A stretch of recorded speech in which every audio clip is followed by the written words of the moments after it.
और आज से 50 साल पहले इस देश के लोकतांत्रिक मूल्यों और नागरिकों के अधिकारों को पूरी बेदर्दी से कुचल दिया गया था।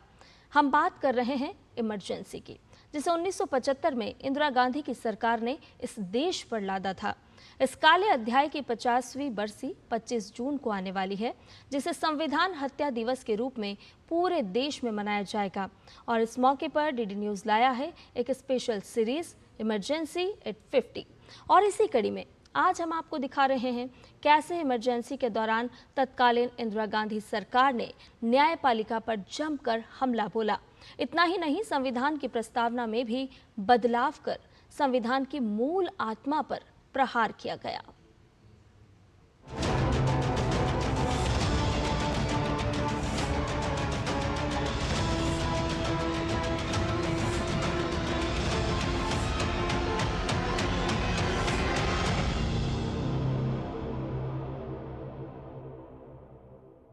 भाइयों और बहनों, राष्ट्रपति जी ने आपातकाल की घोषणा की है।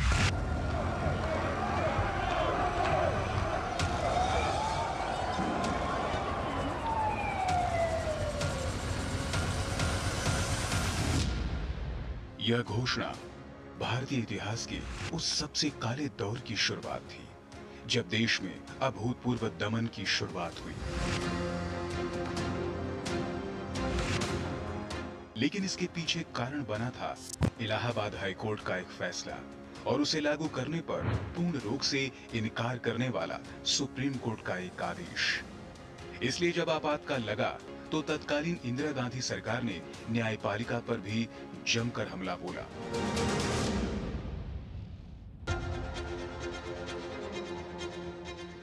बारह जून 1975 को इलाहाबाद हाईकोर्ट के जस्टिस जगमोहन लाल सिन्हा ने वो ऐतिहासिक फैसला सुनाया, जिसने 1971 में रायबरेली लोकसभा सीट से इंदिरा गांधी की जीत को अवैध घोषित कर दिया। इंदिरा गांधी ने इस फैसले के खिलाफ सुप्रीम कोर्ट में अपील की, जिसकी सुनवाई वैकेशन जज जस्टिस वी.आर. कृष्णा अय्यर ने की। 24 जून 1975 को उन्होंने हाईकोर्ट के फैसले पर पूर्ण रोक लगाने से इनकार कर दिया, जिसके बाद अगले ही दिन आपातकाल घोषित कर दिया गया। नतीजा, देश के लोकतंत्र पर लगा सबसे बदनुमा दाग। जो आतंक का माहौल था, उसमें जजों को इतना जबरदस्त डराया गया। एएन रे का केस पहले से ही चल रहा था, यानी 7-8 जजों को सुपरसीड करके जो एएन रे को चीफ जस्टिस बनाया था, तो वैसे भी जुडिशरी डरी हुई थी। तो जबलपुर का एक केस है जिसमें जीने का अधिकार भी जुडिशरी के माध्यम से इंदिरा गांधी सरकार ने नागरिकों से छीन लिया था।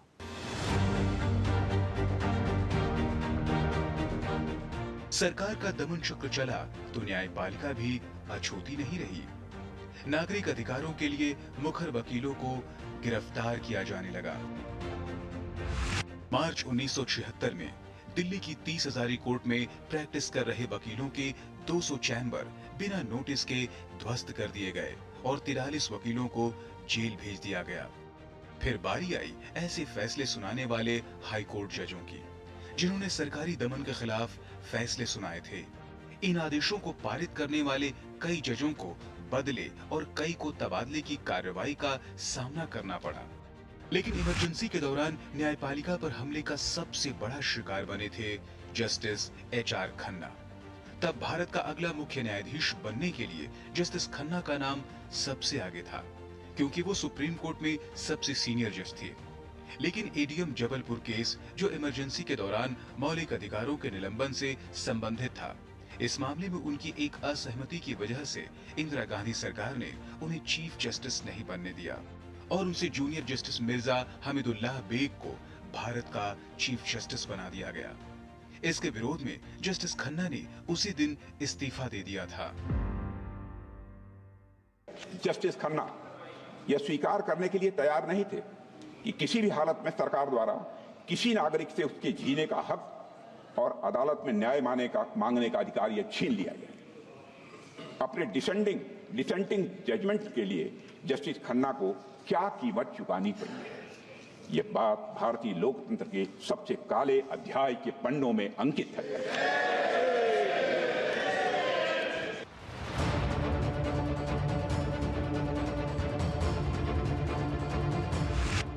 इंदिरा गांधी पर तानाशाही इस कदर हावी हो गई थी कि उन्होंने इस दौरान संविधान में भी कई बदलाव कर डाले। संविधान में 38वां संशोधन कर न्यायपालिका से आपातकाल की न्यायिक समीक्षा का अधिकार छीन लिया। 39वां संशोधन कर अदालत से प्रधानमंत्री पद पर नियुक्त व्यक्ति के चुनाव की जांच करने का अधिकार ही छीन लिया गया था। लेकिन सबसे हैरान कर देने वाला था 42वां संशोधन, जिसमें अनुच्छेद 368 के तहत एक साथ 40 अनुच्छेदों को बदला गया और अपने हिसाब से मिनी संविधान ही तैयार कर लिया गया।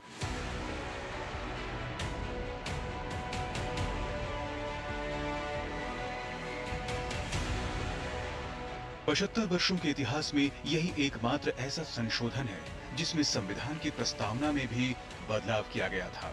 इतना ही नहीं, आपातकाल के दौरान संविधान का गला पूरी तरह घोंट दिया गया। आपातकाल की घोषणा के साथ ही संविधान के अनुच्छेद 14, 21 और 22 को निलंबित कर दिया गया था और समानता, जीवन और व्यक्तिगत स्वतंत्रता जैसे मौलिक अधिकार छीन लिए गए थे। जनवरी 1976 में अनुच्छेद 19 को भी निलंबित कर दिया गया और अभिव्यक्ति की आजादी, प्रकाशन, संघ बनाने और सभा करने की आजादी भी छीन ली गई।